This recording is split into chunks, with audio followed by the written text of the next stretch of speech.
Welcome to A Pair of Bookends, the book club you can carry anywhere. I'm your host, Hannah MacDonald, and I'll be bookending the conversation with some of the most exciting voices from the bookish world. Welcome to our book club episode for October. I know we are a little late with this one. Last month's pick was It's Not a Cult by Joey Batey. It's Not a Cult is a quirky, fun and chaotic folk horror novel set in Northumbria about a band that accidentally starts a death cult. It's a story that examines our relationship with social media and viewing the world through a screen, the reality of reaching dizzying heights of fame, and the joys and chaos of the creative process. This is a perfect read for these dark winter nights, and if you haven't yet read it, you can grab yourself a copy via the link in the show notes. After an intense month of book touring, filming, and the premiere of The Witcher Season 4, I am thrilled to have finally got the opportunity to chat with Joey all about his amazing debut. Joey Batey is an actor, musician, singer, songwriter, and author. He read modern and medieval languages at the University of Cambridge before featuring in the Royal Shakespeare Company's Olivier and Tony Award-winning productions of Wolf Hall and Bring Up the Bodies on the West End and Broadway. He has since played numerous roles on television, but is most known for his lead role in Netflix's The Witcher as the Bard Jaskier. He also writes and directs music videos, live sessions, and short films for his folk band, The Amazing Devil, which released their third album in 2022. His debut novel, It's Not a Cult, is out now and published by Raven Books in the UK. Welcome, Joey, to A Pair of Bookends. Thank you so much for having me. This is lovely. I'm so happy to be talking to you, and you must know that your book It's Not a Cult was our book club pick for the podcast for October, Oh, I did know that, which yeah. was very, exciting. I've had quite a few messages of people. I had a listener called Katie who said it got her out of a reading slump. Oh, lovely. So she'd been really struggling with reading, and then this Yeah. was the book that got her back in. So Oh, that's a huge accolade. Oh, I'm glad. I have that all the time. Because I do so many things for a yeah, living. It's really difficult to try and find books, but it's also quite hard.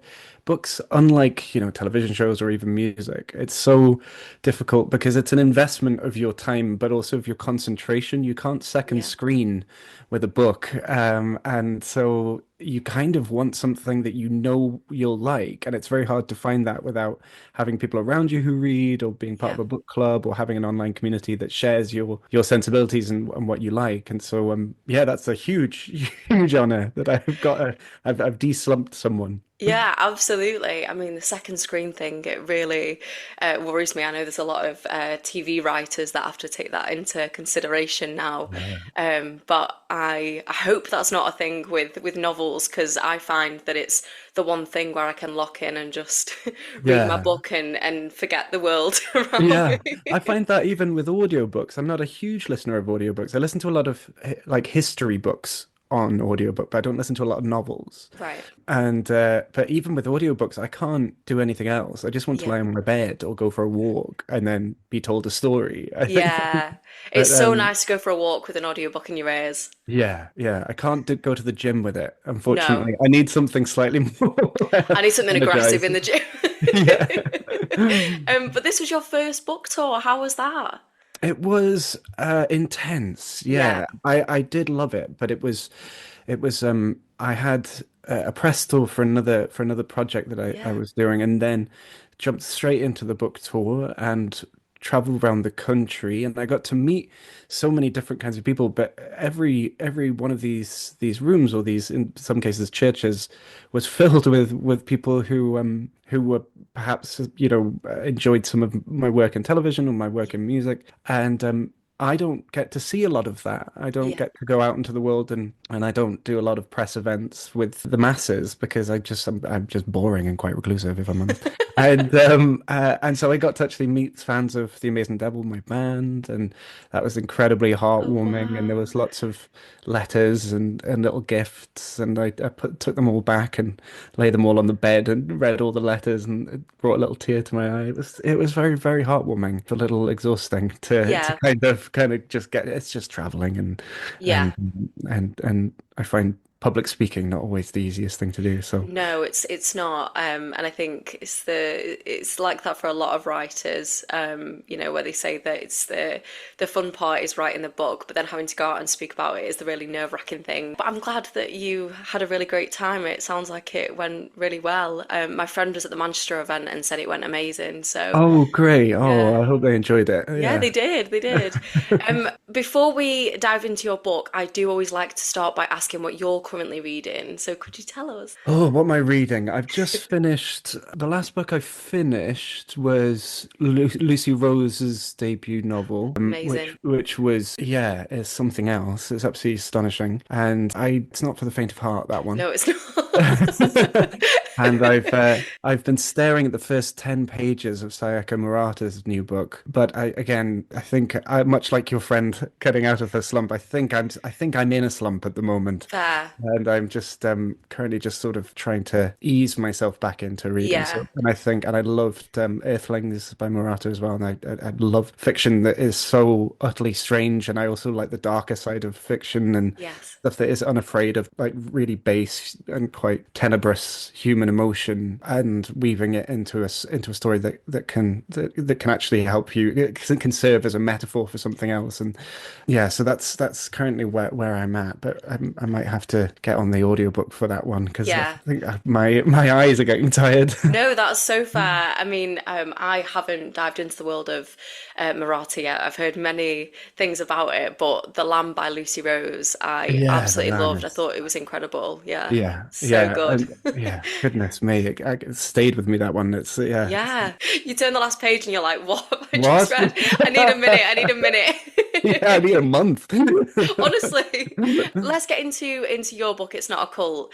So you've said that you started writing books at the age of 21, and you've written around 8 books in that time, Yeah. which is just incredible. And obviously, I think you've made it quite clear your schedule's quite intense with various other projects. How do you keep yourself motivated to write? It's actually the one thing that I find easiest to motivate myself to do because I think I'm a big believer in habit and discipline. And so I developed that habit when I was about 19, 20 or so. I started to write and I was wondering if I was something that I enjoyed. And I think it's a bit like exercise, it's a bit like diet. If you just train yourself to sit in that space and try and even if nothing comes to you, even if nothing's written down. I said this on the tour actually. Someone asked me like how do you get over writer's block? And I said I don't believe writer's block actually exists. I think writer's block was invented by writers as an excuse not to write. It's so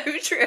And so but what I said was just get to the blank page, and Yeah. even if you write nothing, even if you write one sentence that whole day, that's still writing. And so I think that's, I guess, my ethos when it comes to writing, and it also is just for me one of the most calming and enriching and activities that I can do. Yeah, absolutely. I feel slightly targeted by the writer's block is just an excuse for writers that don't want to sit down I'm because sorry to every writer I out there, needed but to I hear think it it's though. true. No, it's very true. Your debut is of course a folk horror. Where did your interest in horror begin? It's funny. So I don't invent the genre Yeah. like that this book is sold on. I don't write the blurb or the taglines or anything like that. That's all done by the wonderful people over at Raven and at Bloomsbury. And so when they started to refer to it as, I think my editor Therese said, you need to keep calling it a darkly comic folk horror. And I was like, is it though? I don't know. There are certainly aspects of it that are Yes. fantastical. There are aspects of it that are dark. And if it comes close to being horrible in any way, it's largely in what I hope is the exploration in our own complete obsession with self-documentation and Yeah.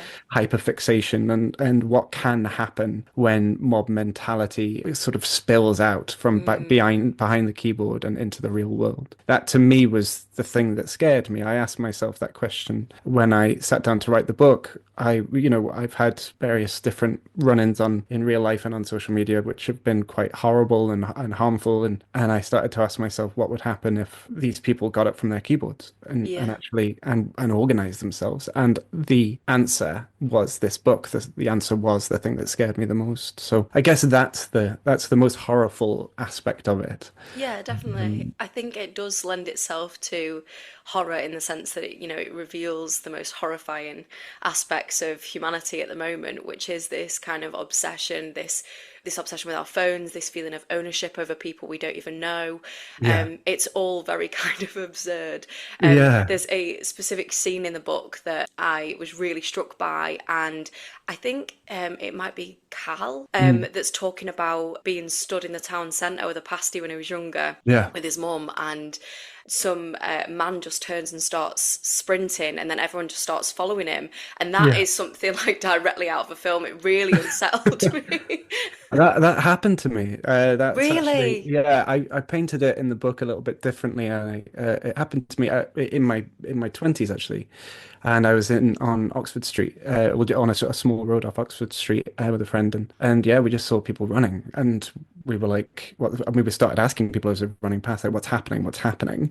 And every single one of them was like, we don't know, but we just saw people running, so now we're running, and That's it was so obviously. scary. And so yeah, and so I wish I could say that my response was as calm and strange as Callum's was in the book, but I ran as well. I Of grabbed my friend course, and yeah. we found a building and ran into it and said like, okay, can we turn on the news? Or something happened. Nothing had happened, to be clear. Absolutely nothing. It was like we checked social media, we looked at the news, and we stayed in that building for a couple of hours just to be safe, and then got home and it was like, no, nothing Nothing's happened. It was happened. just some people just ran, panicked, and I did too. That's wild. I think I'd be terrified if something like that happened. You also have another really explosive scene, which is the opening scene of the book. We open. So it's in this incredibly cinematic way where we're sort of thrust onto the edge of a cliff in the midst of a storm.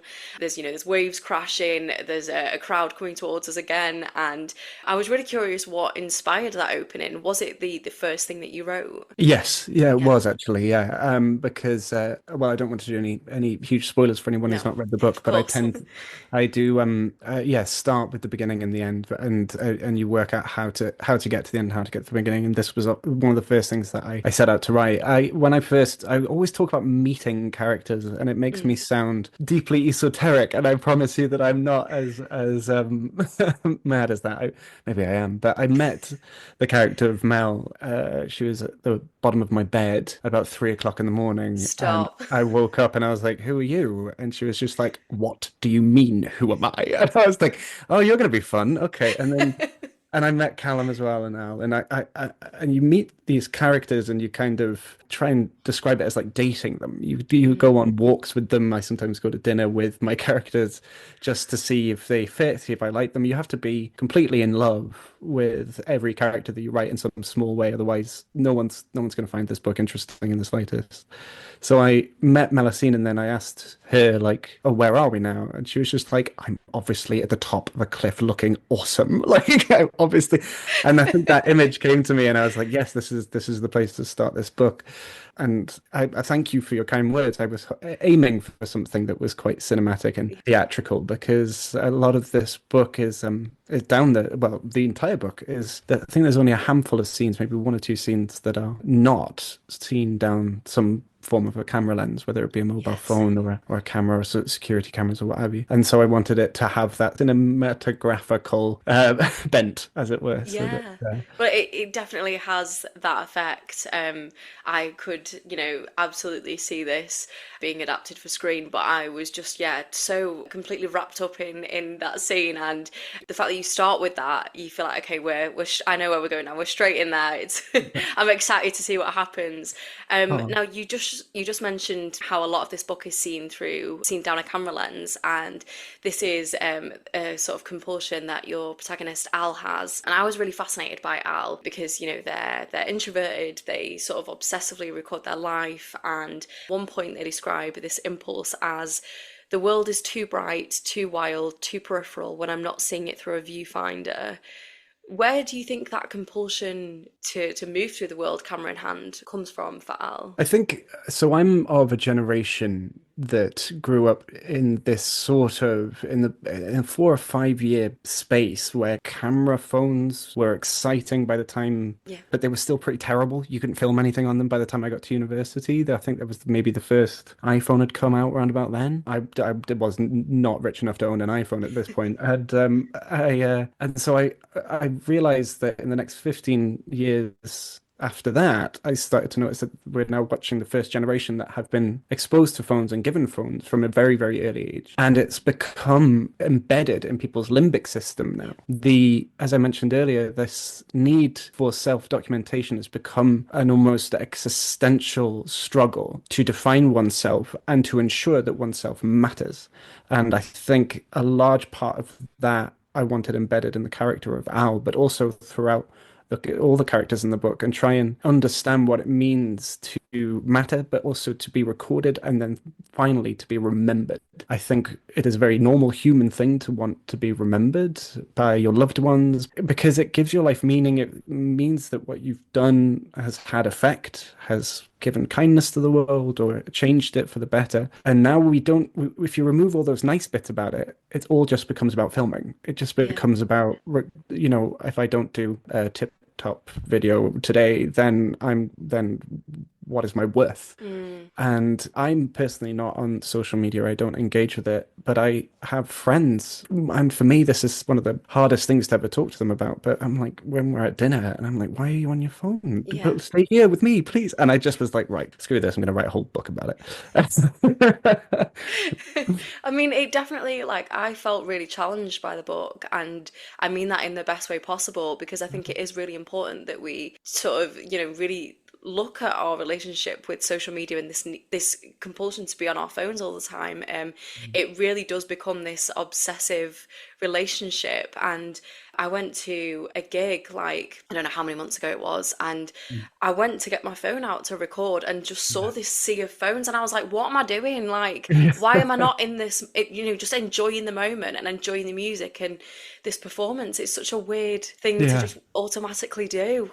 Yeah, yeah. Yeah, I think I've had that when even on the book tour and things yeah, like that. And I get it, it's a little bit different when you're doing an interview and but I do have this sort of proprioceptive mapping of my environment, yeah, and I can tell when someone's filming me. yeah, And that might be as a result of being in the public eye or being a performer in other yeah, aspects of my careers. But like or maybe I think it's largely just like a knee-jerk response to being watched and yeah. to being recorded without permission. And I think that perpetual level of being perceived and being Mm, watched throughout the book is another thing that I try to bring into this sort of horrorful niche. Again, just never quite knowing that you can't just be alone. There's not a single scene in the book where someone's just on their own without yeah, a camera, without being looked at. So, and a lot of that becomes about facade. And I'll try and talk a lot about this one, but the character of Melusine we spoke about, who, for those of you who've not read the book at home, is a very sort of outlandish character, but we yeah. start to see that facade melt away, be stripped away, and we see the kind of person she is when she's not being watched as well. And I think I've got friendships like that. I've seen people who do that who are completely different until they realize that they're on their own. Yeah, it's so interesting. It's the I think it is in the opening scene where she realizes that Al is filming and is suddenly switched on, and Al is like, "Oh yeah, she's monologuing now," which is a thing We'll she be here for another does. 10 minutes. Which I love. I do want to ask you about the band that they're in. It's Yeah, the band with no name, and of course you're part of a band yourself, as you mentioned, the yeah. Amazing Devil. What is it about that lifestyle that you were drawn to exploring through your writing? Well, to be clear, the Amazing Devil, my band, is has nothing to do with Of course, yeah, the musical group in the book. I think some people would be forgiven for thinking that before reading it, but then myself and my bandmates characters are hopefully a little bit nicer than the characters in the book. Yeah, I think I loved writing about music. I wanted to ask myself what is the opposite of this obsession with self-documentation? What are the things that can actually bring us together as a community without and bring people happiness without having to remember it all, without recording it all? I think, and you get a lot of this through two things. The two things that can't really last beyond their very selves is music. If you play Yeah. a song live, as you mentioned, people are trying to record it, but really they're missing out on what music truly is. Once the song is ended, and once that concert's finished, then the death of that needs to matter as well. We enjoyed it for what it was in the moment, and now the song has ended. The only other thing that I found that comes close to that is laughter, is joking, is actually making jokes with your friends. And once you've told a joke, it's no longer yours. It now travels throughout the world and becomes everybody else's way of making other people happy and making people laugh. And so these were the things I wanted to try and use to be the antithesis of this hyperfixation and modernity. I wanted to return to the things that we've always had, and talking about music was one of them. I've got a tremendous love for music and for Yeah. live music, and but I needed it to be terrible. I needed it to be like a really crummy band, because I've been in those bands and Yeah. I've sweated in the Dog and Parrot in front of seven people, nursing a pint, and loved every second of it. It doesn't matter how Yeah. many people you're playing in front of if you love what you're doing. I mean, it's a different experience altogether, isn't it? Being in a sort of a pub venue, you're watching a Yeah. band, and it's a totally different vibe. But I feel like you captured that so well. You could really feel like the sticky floors under your feet in the in the rooms they were performing in, which I loved. I do want to ask another question about their music, which is that a lot of their lyrics are inspired by. So, do I say it as soul cats? Is that how you say Yeah, it? that sounds about right. Yeah. Where did the inspiration for that come from? Could you tell us a little bit about that? So the Soul Cats are a mythology that is created by a character in the book called Callum, and it's a sort of pantheon, I suppose, of these well, not really that powerful at all. These gods of the little things, of betting shops and of mud and loose change and things like that. And I have a great love of folklore and particularly British and Irish folklore. But I found in my research that there wasn't anything particularly specific to the Northeast. There are bits of folklore that are very northeastern, but there wasn't a sort of like a sort of Finn McCool like character. There wasn't the Ulster cycle or anything like that. There's not a lot of stuff that isn't borrowed from Scandinavian or from Scottish, from Irish or what have you. So I just sort of asked myself what would happen if someone just invented one, because that's what a lot of mythology is. It's just, yeah, someone started telling stories and wrapped them all up in bigger volumes and told more and more stories like that. And so I was like, I kind of was drawn to creating this mythology. I got very into it. I got like, and I removed a lot of it from the final draft of the book, because I wrote a language. Oh, I wrote wow. like all the songs that feature in the book. I wrote all of those. I wrote all these lyrics, and I have all the mythology written down in this big tome. And then I got to it and I was like, I don't think we need to know any of this. This isn't the point.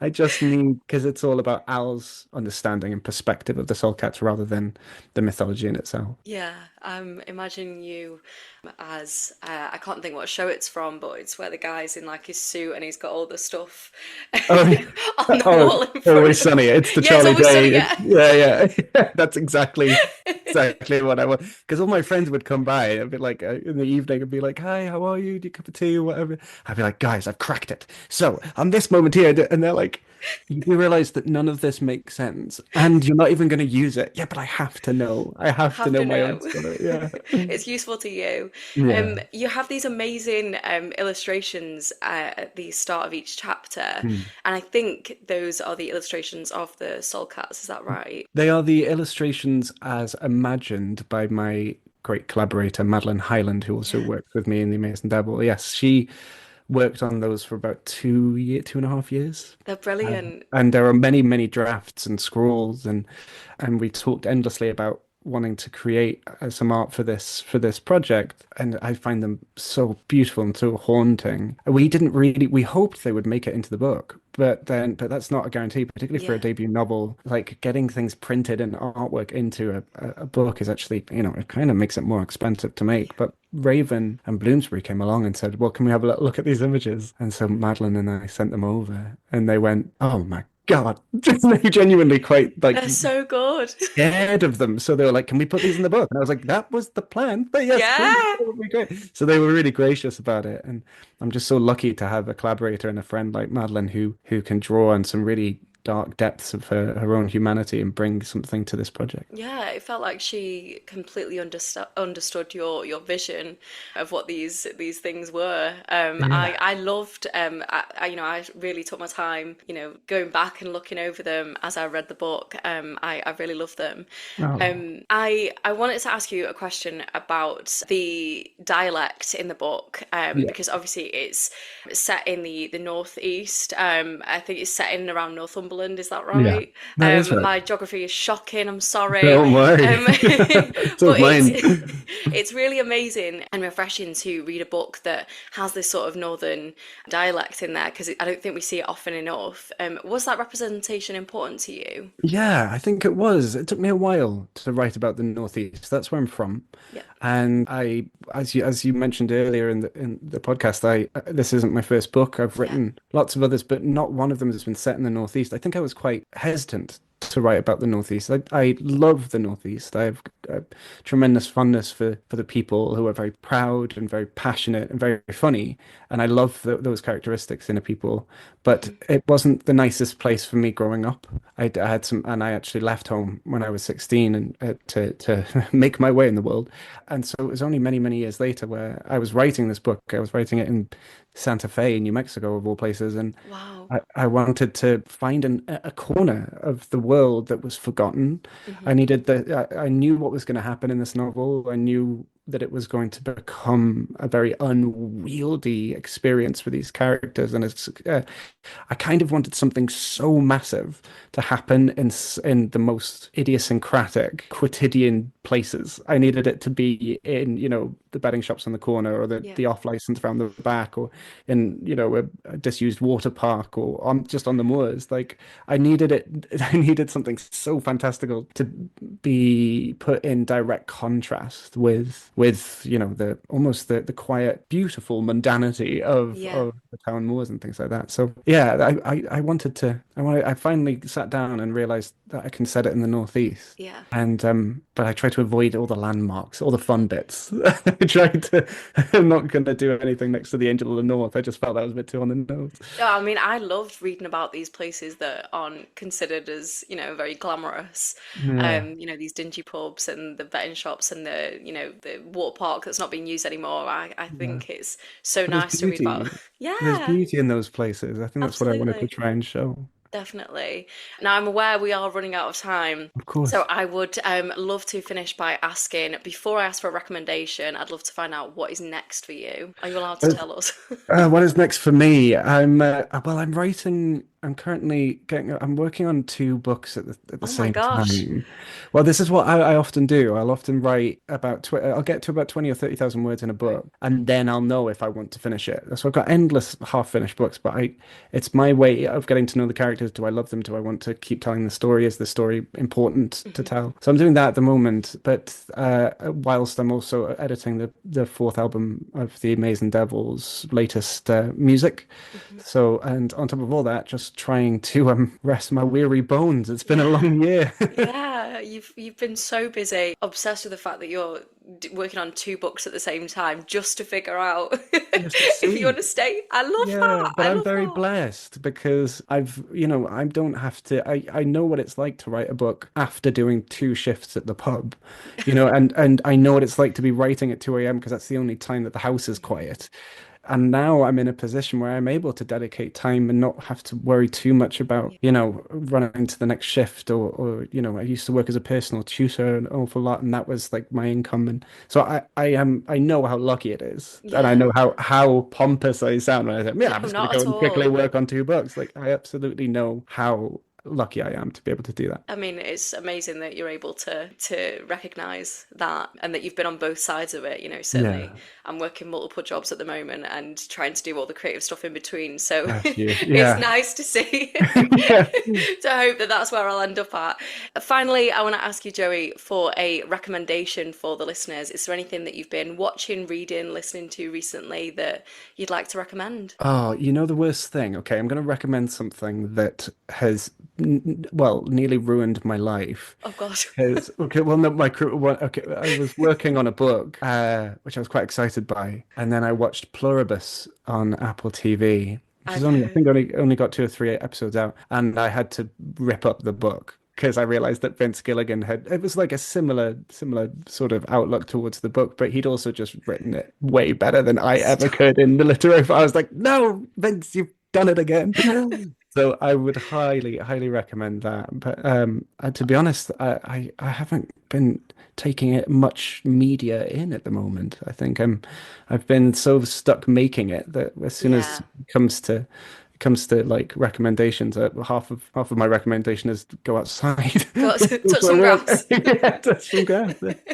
Go for a walk and listen to the birds. Yeah, exactly. I love that. But I am really excited to watch that show. You're not the first person to rave about it, so Oh yeah, yeah, I'm excited. But Joey, thank you so much thank for you. coming on the podcast and for your brilliant book. It's Not a Cult, which for any listeners that haven't read it yet, it is out now.